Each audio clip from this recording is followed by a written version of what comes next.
আসসালামু আলাইকুম। আজকে আপনাদেরকে দেখাবো একটু ব্যতিক্রম ধরনের ভিডিও, যেখানে থাকবে সৌদিরা চলে গেলে আমরা কীভাবে ব্যাগ টেনে থাকি, অথবা যে কোনো কাস্টমার আসলে আমরা কীভাবে ব্যাগ রুমে তুলে দিই।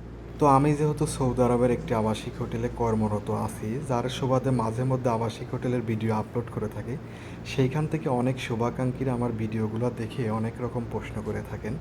তার মধ্যে একটা অন্যতম প্রশ্ন থাকে যে আবাসিক হোটেলে যখন কাস্টমাররা আসে অথবা কাস্টমারগুলো যখন চলে যায়, তাদের তো অনেক ব্যাগ থাকে বা অনেক জিনিসপত্র নিয়ে তারা আসে, সেইগুলো আপনারা কিভাবে টেনে থাকেন, মাথায় করে সিঁড়ি বয়ে উঠতে হয় কিনা, বা সেইগুলো টানার কোনো মাধ্যম আছে কিনা, এইগুলো যদি একটু জানান অথবা দেখান।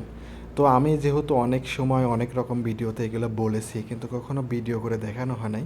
তো আজকে ভাবলাম আপনাদেরকে একটা ভিডিওর মাধ্যমে জিনিসগুলো দেখাই, কারণ এরকম অনেক মানুষ আছে যারা আবাসিক হোটেলে আসতে চান বা আবাসিক হোটেল সম্পর্কে জানতে চান। তো ভাবলাম আজকে একটা ভিডিও করে আপনাদেরকে দেখাই। তো এরকম ব্যাগ তো আমরা প্রতিনিয়তই টেনে থাকি, কিন্তু কোনো সময় ভিডিও করা হয় না। তো আজকে দুই বন্ধু একসঙ্গে কাজ করতেছিলাম, একটা রুম চেক আউট হইলো।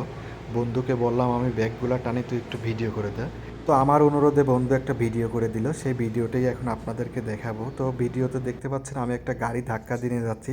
গাড়িটির নাম মূলত সৌদি আরবের ভাষায় আরাবিয়া, আর এই আরাবিয়াতে করেই কাস্টমারের ব্যাগগুলো আমরা টেনে থাকি। বিষয়টা যদিও অনেক সিম্পল, কিন্তু অনেক মানুষই জানতে চায়, যার কারণে আপনাদেরকে আজকে ভিডিও সহ দেখাইলাম।